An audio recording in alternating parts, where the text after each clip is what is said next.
IMOTEP à tous les moods. Aujourd'hui encore, on se retrouve sur le plateau du féminin sacré et nous avons déjà commencé sur une longue ligne d'émission et je pense que nous allons continuer sur cette même ligne-là. Et donc là, on a déjà Maman Stamayo qui est avec nous, il y a Maman Emma et Godal. Il y a Maman Faniwa qui a quelques problèmes avec le code de Zoom. Je vais envoyer le code de Zoom à mon chanteur. Maman, le code Zoom est celui-là que vous pouvez envoyer à toutes les autres personnes qui peuvent nous rejoindre. Je relance encore le code Zoom aussi sur... OK. On a déjà commencé, on commence maintenant et là, nous allons complètement rentrer dans des sujets. Alors, avant de commencer, je lance un tour de parole à chacun et chacun prend la parole pour saluer les autres. Donc, Ngaï, je commence. Quand nous allons saluer les autres, quand nous allons nous saluer, chacun de nous va le faire dans sa propre langue maternelle, au moins pour recadrer les énergies. C'est-à-dire, si je suis Congo, je suis Zombo, que je suis Ifa ou je suis Somilenke, Bamilenke, Zulu, ainsi de suite. Quand je salue les autres, chacun les fait en les disant dans sa propre langue maternelle. Et donc, moi, je commence en disant Mbote Nabino et je laisse la parole aux autres. Mbote Nabino, Mbote Kiabeni, en Kikongo. Mbote mingi. Mbote Nabino nyonso.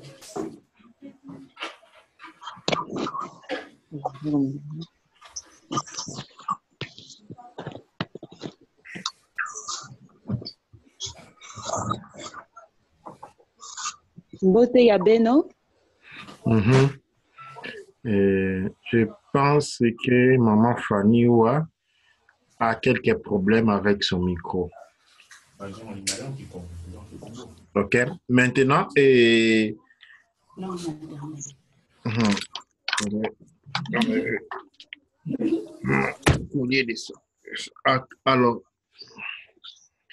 alors aujourd'hui, dans le cadre des féminins sacrés, nous allons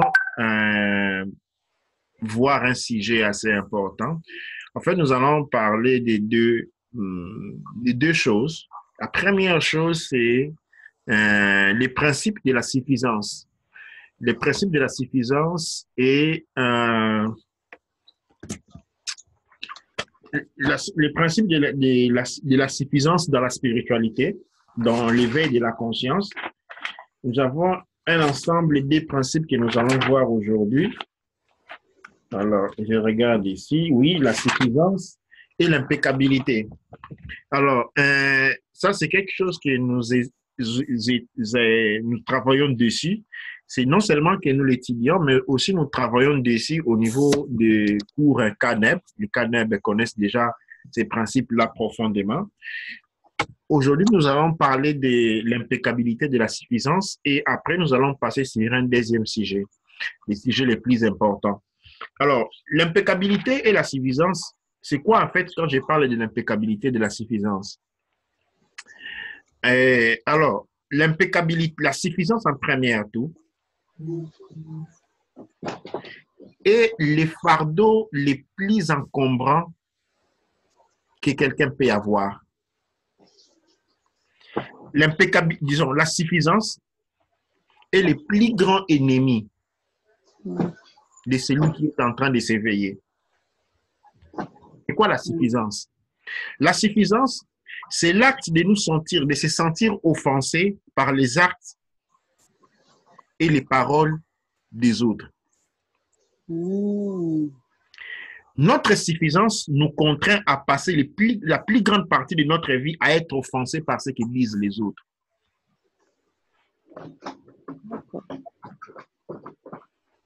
Cela est établi dans les règles de la société comme la moralité, c'est-à-dire on doit s'offenser quand quelqu'un dit quelque chose qui sort de nos standards de compréhension. Mais qu'est-ce qui se passe en réalité quand nous nous offensons? Et ceci constitue la suffisance. Quand nous nous offensons, le fait de pouvoir être offensé, c'est seulement l'acte de renoncer à son propre pouvoir. C'est-à-dire, on donne par l'acte à l'autre la possibilité de pouvoir dicter notre état émotionnel. Et les émotions sont une clé la clé la plus importante dans la manipulation. Et dans l'élévation des consciences, pour que nos consciences puissent éveiller, nous devons être maîtres de nous-mêmes. Fundishi notre aîné Fundishi aime dire être le capitaine de son propre bateau. Mais maintenant, pour être le capitaine de son propre bateau, on doit être en mesure de contrôler la suffisance, c'est-à-dire être les maîtres de nos émotions. Or, si nos émotions ne sont pas sous notre contrôle, nous sommes compromis sur notre voie de l'éveil. Et ce principe-là, on l'appelle la suffisance. Alors, par l'éducation conventionnelle que nous avons obtenue, nous passons beaucoup de temps de notre vie, beaucoup de notre énergie est gaspillée par la suffisance. Parce qu'on a la prétention que les autres doivent se comporter de la manière où nous, on l'entend. Que les autres doivent faire des choses de la manière d'où on est habitué à les faire voir. Les autres ne doivent pas dire certaines paroles parce que ces paroles-là nous offensent. Alors, tous ces caractères-là, tout cet élément-là, ou toute cette manifestation-là, est un grand obstacle sur le chemin de la réalisation de soi. Maintenant, c'est quoi maintenant? On a parlé de la suffisance et de l'impeccabilité. Sur le chemin de l'éveil de la conscience ou de la mise en valeur de la conscience, comme j'aime le dire, nous devons vivre sur les principes de l'impeccabilité. C'est quoi l'impeccabilité? L'impeccabilité, c'est l'effet de se débarrasser de la suffisance. L'effet de se débarrasser de la suffisance est une bonne usage de notre énergie. Qu'est-ce que cela signifie? Cela signifie que nous devons dresser certaines bilan de nous-mêmes ou inventaire de nous-mêmes. Ça signifie quoi? Nous devons avoir une vraie maman, une vraie maman Wandombe, dans le féminin sacré, doit avoir un inventaire de ce que nous appelons de nos modèles mentaux. Comment nous réagissons par rapport aux choses? Comment nous réagissons par rapport à des situations? Faire un bilan, un inventaire de ces états-là et apprendre, nous efforcer à nous débarrasser des modèles qui ne sont pas utiles pour nous, qui ne sont plus utiles pour nous. La suffisance figure en nous comme l'activité qui consomme la plus grande quantité de notre énergie. Donc, nous devons faire beaucoup d'efforts pour être en mesure de la supprimer. Parce que dans le chemin pour devenir une vraie féminin sacrée, c'est-à-dire d'intégrer la conscience Auset, c'est lui qui se prépare à cela, c'est lui qui se prépare à devenir un Auset, à devenir un féminin sacré, à rejoindre la conscience Mama Wandombe, doit affronter l'inconnu. Notre monde se divise en 3 zones. La première zone, c'est le connu. Le connu, c'est le champ de l'aveugle, là où on ne voit rien. Dans le connu, c'est que nous connaissons, nous sommes des spectateurs. C'est comme, dans le connu, c'est comme regarder la télévision. Nous n'avons aucun pouvoir pour accéder, pour changer les choses. C'est dans l'inconnu qu'existe le pouvoir. En fait, je disais, notre monde est divisé en 3 secteurs. Il y a le connu, la zone la plus petite, autour de 3-4%. Nous avons l'inconnu. L'inconnu, c'est une zone énorme qui va jusqu'à 20-25%. Quand on fait 20-25% plus les 5%, nous avons 30%. Les 70% qui restent de notre monde est appelé l'inconnaissable. Et notre destinée, c'est celui d'arriver à cet état de l'inconnaissable, de sonder l'inconnaissable. Mais pour sonder l'inconnaissable, il faut passer par l'inconnaissable.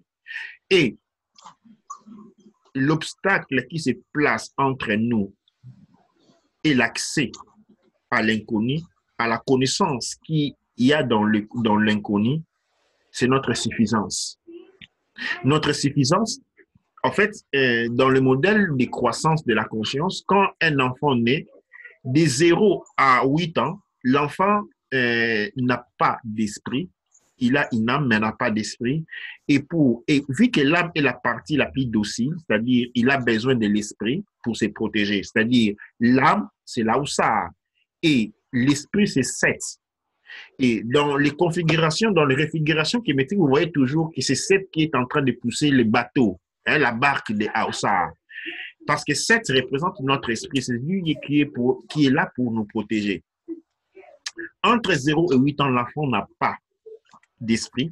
C'est pourquoi les besoins d'avoir un couple équilibré, parce que l'enfant utilise l'esprit qui naît de la symbiose ou de la relation existant entre le père et la mère. De 0 à 7 ans, l'enfant est dans un état comment on appelle ça, dans un état où il vit comme en hypnose, c'est-à-dire dans un état d'apprentissage, il ne peut qu'apprendre. Dans cet état-là, l'enfant est dominé par ce que nous appelons l'animal intérieur. Les petits enfants se comportent comme des petits animaux. Cet animal-là, cependant, doit être restreint. Il doit être limité. Parce que, arrivé à 8 ans, l'enfant maintenant commence à grandir. Son champ de conscience s'agrandit. Et l'animal ne peut occuper qu'une très petite partie de la conscience de la personne. Quand l'enfant n'a pas suivi, n'a pas connu une initiation de l'enfance adéquate, qu'est-ce qui se passe? Arrivé à 8 ans, les champs de son conscience augmentent, ok? Mais la raison ne naît pas parce qu'à 8 ans, c'est l'âge de la raison. L'enfant commence à développer la raison qui va maturer entre 14 et 16 ans. Maintenant, quand l'enfant n'a pas connu une très bonne induction, n'a pas connu une très bonne initiation, à faire qui va remplir les conditions pour qu'à l'âge de 8 ans, la raison se développe. Si on a laissé l'enfant trop jouer, quand on a laissé l'enfant sans contrôle avec les lois à l'occidental ou droit de l'enfant, les droits de l'enfant font que, les droits de l'enfant ont pour objectif à éviter le verrouillage de l'animal intérieur. L'animal intérieur est déchaîné parce qu'il n'y a pas de régulation pour les restreindre. Parce que l'animal intérieur doit être restreint. Il doit être conduit, canalisé. Il doit vraiment être restreint. Quand cela n'est pas produit, l'animal intérieur se déborde. En se débordant, à l'âge de 8 ans, la raison ne naît pas. Maintenant, comme l'espace intérieur est énorme, les champs de conscience est énorme, il y a maintenant un vide. Ce vide-là énorme est rempli par ce que nous appelons l'orgueil, l'ego. À partir de l'ego, nous avons maintenant le développement de la suffisance. À travers la suffisance, avec l'ego, ou encore appelé à tort personnalité, il a sa personnalité, ce qui est une autre manière d'appeler l'ego. Cet ego-là reste en connaissance directe avec les cerveaux reptiliens, c'est-à-dire en relation directe avec l'animal intérieur. Et il commence à se développer. La suffisance ne fait que grandir. Arrivé à l'âge de 16 ans, de 14 à 16 ans, où maintenant on passe de l'âge de la raison à l'âge de la conscience non plus ne se développe pas. Parce que si la raison ne s'était pas développée, la conscience non plus ne se développe pas. Et l'ego ne fait qu'augmenter. Et là, on arrive à une quantité de suffisance tellement énorme qu'il devient difficile avoir une vie équilibrée. Il devient difficile avoir une bonne vie. Parce que les contacts avec les ancêtres se passent au niveau de la conscience que l'on développe.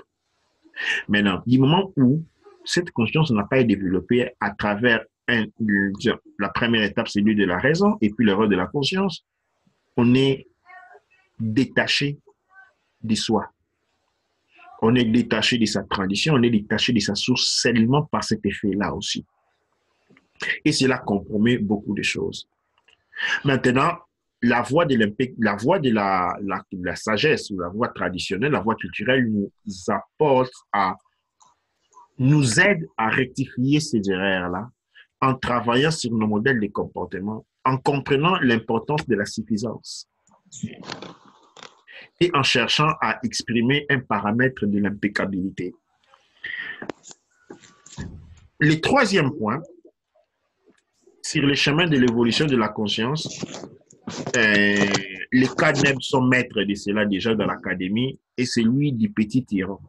C'est-à-dire, nous avons vu deux choses. Nous avons vu la suffisance, l'impeccabilité et les petits tyrans. Les petits tyrans, c'est qui? Les petits tyrans, c'est cette manifestation qui nous embête.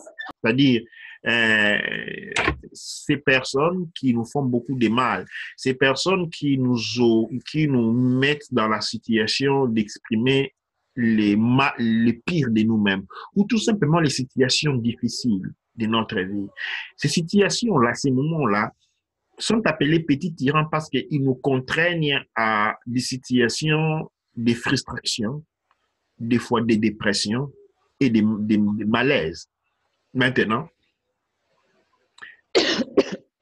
dans la spiritualité, ces éléments-là, rencontrer les petits tyrans, c'est-à-dire être entre les mains de quelqu'un qui semble nous faire souffrir, a un impact important dans le sens qui nous permet de nous libérer de notre suffisance.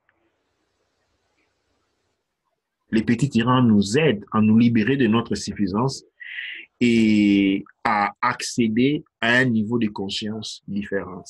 C'est-à-dire, ces trois éléments qui sont la suffisance, l'impeccabilité et les petits tyrans sont très importants dans la spiritualité parce que ce qu'on fait, ces trois éléments font partie d'un cours qu'on appelle l'étude de la conscience. Dans l'étude de la conscience, nous devons apprendre à nous connaître et nous le faisons à travers 5 éléments. Le premier élément, c'est le contrôle de soi. Le deuxième élément, c'est la discipline. Le troisième, c'est l'endurance. Le quatrième, c'est le sens du minutage, l'accumulation de la connaissance. Le sixième, c'est les vouloirs. Et le dernier, c'est les petits tyrans, justement. Alors, maintenant, ça, c'est ce que nous allons développer au sujet de la conscience. Pourquoi j'ai voulu introduire ceci, qui est un cours, justement, un CANEP, si on est dans les féminins sacrés, c'est parce qu'il va nous servir de tremplin dans ce que nous allons voir dans notre seconde partie. Maintenant, ayant parlé de ces trois éléments-là, je vais passer la parole, je vais passer la parole pour faire un tour, pour savoir si nous avons des questions par rapport à cela ou cela a été assez clair.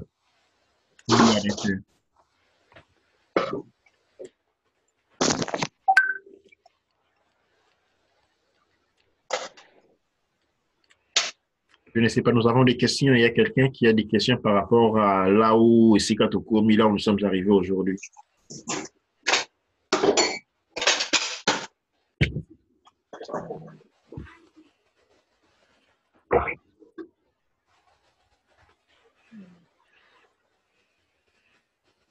Imagodad, Moubien, Josser, Stamayu, c'est tout clair, ça a été tout clair. Oui. Oui. OK, on a compris tout ça. Alors, si on a bien compris, et nous reviendrons la prochaine fois sur ça.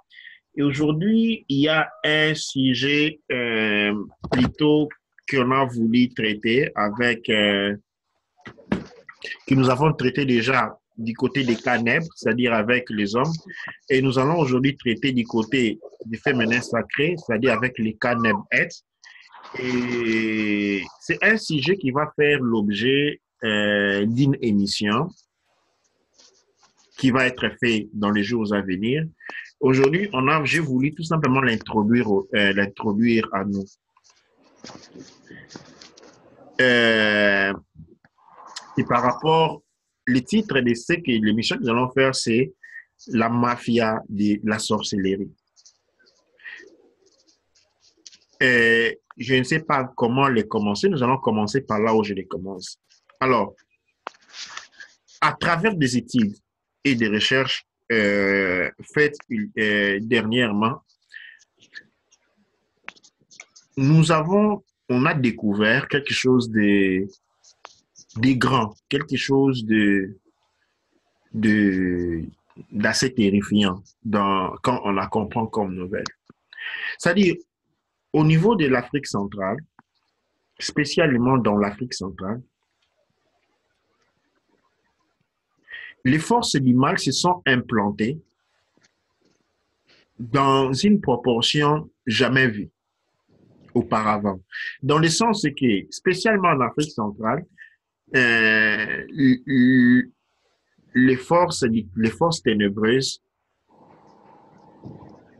ont implanté, ou disons, l'Afrique centrale est devenue comme leur château fort.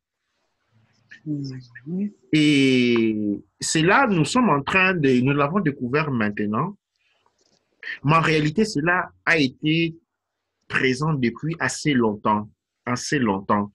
Ce n'est que maintenant que nous sommes en train nous l'avons découvert. Qu'est-ce qui se passe dans l'Afrique centrale? Il se passe que les familles qui ont hérédité certains cultes, certaines relations, sont organisées en clans et des clans ont des relations autour des autres. Les business qu'ils font, comme la mafia, comme on connaît, la mafia sont organisées. En Afrique centrale, on a une mafia de la sorcellerie, c'est-à-dire des groupes d'intérêt, des familles organisées entre elles et ils sont dans les commerces des les énergies de leurs enfants, les énergies des enfants. Et cette maladie-là est passée de génération après génération. Et seulement maintenant, nous sommes arrivés à un coin de culmination très, très, très élevé. Qu'est-ce qui se passe réellement pour rentrer dans le vif des choses? Normalement, nous avons connu le cas où quand dans une famille, on connaît qu'il y a un sorcier ou le papa ou la maman était sorcier, quand on mange un enfant et pour avoir du pouvoir, ainsi de suite, les gens se rendent compte de cela. On réalise cela et puis les mesures sont prises ou non d'une manière ou d'une autre parce que dans les temps, on commence à frapper les sorts. Qu'est-ce qui se passe? La structure s'est modernisée.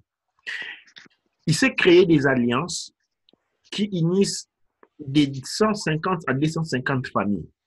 Maintenant, qu'est-ce qui se passe maintenant? C'est comme un tour, comme le lit et les bas, comme un tour ou comme par exemple c'est comme quand on va acheter une maison en banque. C'est-à-dire, on vous donne la maison et vous commencez à payer un peu chaque mois. Maintenant, dans ce cercle-là, ceux qui vont rechercher du pouvoir se retrouvent devant les mêmes situations comme celles des banques. C'est-à-dire, on vous donne et puis vous commencez à payer un peu chaque mois. Un peu chaque mois, c'est-à-dire, quand je dis un peu chaque mois, ce que vous devez faire, vous devez donner les chances de vos enfants, les chances de vos descendants, et on rentre à travers les cousins, les nièces, ainsi de suite, de manière absurde. Et spécialement quand il y a des mariages, c'est-à-dire spécialement quand l'homme épouse la famille d'une femme, ok, la famille d'une femme développe le pouvoir de rentrer dans la famille de l'homme et de terrasser complètement tout ce qu'il y a à l'intérieur. C'est-à-dire, on récolte les chances, on prend tout ce qu'on peut prendre au point où la vie des gens est vraiment condamnée. Alors, cette situation spécifique dans l'Afrique centrale est une situation les plus graves possibles parce que là, elle est passée de génération en génération. Chaque génération a sacrifié la génération suivante. Nous en avons passé dans les sacrifices des générations. Nous en avons parlé dans les sacrifices des générations quand on a fait l'émission sur ça, où on a parlé de ces contrats faits après les indépendances qui ont constitué à sacrifier les générations qui ont suivi. Mais en réalité, quand on a fait un sacrifice générationnel, on était seulement au début de notre découverte. Maintenant, nous sommes en train de rentrer en profondeur et réaliser que ces sacrifices-là ne datent pas du début de l'indépendance, mais remontent à une époque encore précédente à cela. Et cela s'est passé de génération en génération, c'est-à-dire les forces démoniaques, dit les forces occultes, les forces de l'ombre se sont établies dans le territoire et ont enfoncé leurs racines au point où nous qui sommes nés sur ces territoires-là, nous sommes nés avec une charge dépendant de ces relations-là. Et quand on vient en Europe, vous allez vous rendre compte que dans les ressortissants de l'Afrique centrale sont ceux qui sont difficilement se retrouvent. C'est ceux qui ont les vies les plus difficiles en termes quantitatifs, hein, pas singuliers. Et quand nous rentrons encore plus, nous voyons, nous orientons vers la République démocratique du Congo, c'est là que nous trouvons la plus grande concentration de ces forces. Et ces trois pays, la République démocratique du Congo, le Rwanda, le Burundi, c'est là où il y a la plus grande concentration de cet élément-là. Et ces éléments-là ont eu des conséquences énormes. Des conséquences ont troublé des vies. Les vies de ceux qui nous appelaient nos parents ont été troublés par ces forces-là, ont été troublés par ces parcs-là. Et nous avons grandi dans ces environnements-là comme rien n'était dit, tout était tabou, il ne fallait pas dire, on n'a pas compris cela, on a vécu cela, mais on n'a pas pu comprendre cela. Et aujourd'hui que nous sommes arrivés à un certain état, cela commence à se vérifier, mais nous devons maintenant aujourd'hui faire l'effort, spécialement pour ce qui est des membres, parce que comme on dit, le pouvoir passe toujours par la femme. C'est la moutre qui est porteur du pouvoir. Et c'est-à-dire ces pactes-là sont toujours passés à travers les femmes. Parce que l'homme n'a rien à offrir. C'est toujours passé par la femme. Et aujourd'hui, nous sommes appelés à réaliser, à prendre acte de cette situation pour éviter de transmettre encore la même maladie dans les futures générations, les enfants qui sont entre nos mains. Parce que quand ces pactes-là ne sont pas remplis, les enfants qui naissent sont sacrifiés d'office. Et on ne le sait pas. Comme nous avons été sacrifiés d'office, nous ne le savions pas. Nos parents ne les comprenaient pas parce qu'ils sont des pactes descendants de plusieurs générations. On ne comprenait pas c'est quoi il s'agissait. Seulement quand ils se sont rendus compte qu'ils n'ont pas eu le pouvoir, n'ont pas eu le courage de pouvoir se défaire de cela et ils ont dû fermer la bouche. Quelles conséquences cela ont? Alors, les premières à souffrir de ces situations, ce sont les hommes, parce que les hommes, ils sont complètement détruits avec l'épée d'énergie que déjà les hommes ont, sont déjà repris. Et vous regardez autour de vous, que l'on soit congolais, dit angolais, dit rwandais, dit burundais, vous retrouvez des situations désastreuses autour de nous. Désastreuses autour de nous. Pourquoi? Il existe des alliances auxquelles nos familles font partie et ne disent pas, ils ne le vous diront pas. Nos familles ne sont pas innocents. Généralement, ils font semblant de ne pas savoir. Ils font semblant de ne pas comprendre. Ils préfèrent regarder de l'autre côté. Ils voient des choses se passer en vous. Ils voient des choses se passer à vos enfants, mais ils font semblant de dire, ah, qu'est-ce qui se passe? Et ils préfèrent fermer la bouche. Ils préfèrent fermer la bouche. Et nous, général, et aussi, nous retrouvons dans cette situation-là. Et j'en écoute de tous les jours avec les hommes, avec des situations les plus énormes possibles, avec des envoûtements. Ça dit parce que cela fonctionne à travers des envoûtements qui dépassent l'entendement. Qui dépassent l'entendement. Et ces situations sont très pressants autour de nous. Et c'est pourquoi vous regardez généralement quand nous venons aujourd'hui, quand nous venons en Europe, souvent les hommes africains, Afrique centrale, n'ont pas un très bon comportement. Ils tapent les femmes, ceci, ils trahissent, tout cela. Tout cela font partie de ces gros, disons, conteneurs, de ces gros paniers des envoûtements qui nous accablent. Ces envoûtements veulent que nos énergies soient toujours utilisées par ces entités. Et ces entités ont par les contrats, par les alliances faites par nos parents et nos ancêtres, ont un accès facile autour de nous. Cet accès facile est garanti par le fait que les familles ont formé des alliances mafieuses dans la sorcellerie. Et qu'est-ce qui se passe quand on veut vous atteindre? Qu'est-ce qu'on fait? On va seulement commencer à tourner la parole jusqu'à ce qu'on trouve une personne qui a une relation de sang directe avec vous pour qu'il puisse ouvrir la porte. Alors, je vais rapidement lire ce que on m'a écrit là. Lorsqu'on fait un sacrifice, c'est pour obtenir quelque chose en retour. La génération sacrifiée qu'ont obtenu les sacrificataires. Oui. Quand on fait un sacrifice, c'est généralement pour obtenir quelque chose. Mais attention, ce n'est pas la norme. C'est-à-dire quoi? Je vais te donner un exemple. Et c'est le cas pour la plupart de nous. On fait une affaire. Je viens vous proposer une affaire pour laquelle, par exemple, vous devez vendre votre voiture, investir dans un business qui va rapporter plus. Vous vendre votre voiture, c'est un business. Mais maintenant, si moi, je suis un Français, OK, on dit les coinmen ou les fémen en français, qu'est-ce que je fais? Je vous fais croire que vous allez avoir un avantage. Mais à la fin, vous n'aurez pas l'avantage parce que quand vous allez récolter cela, moi, je vais tout prendre. Ça, c'est le cas, on a dit la génération sacrifiée, de nos parents qui se sont inscrits dans des sociétés secrètes où ils ont dit faites ça, faites ça, faites ça, vous allez obtenir ça. Ils ont fait ça, c'est-à-dire ils ont ouvert la porte à ces forces de pénétrer les familles. Mais seulement la personne qui vous a initié, ok, avait déjà trouvé la possibilité de pouvoir arracher ce que vous allez avoir de votre famille. On vous donne les semblants d'un petit succès avec pendant quelques temps et vous allez croire que vous allez décider.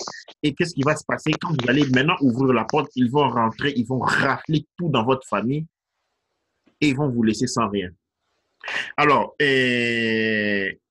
nous avons fini les 50 minutes données par Zoom. Et avec ça, on a conclu notre première partie. Nous allons retourner la deuxième partie et je vais relancer et nous allons directement commencer avec les questions pour essayer de rentrer un peu dans les profondeurs du sujet. Douane Etcher.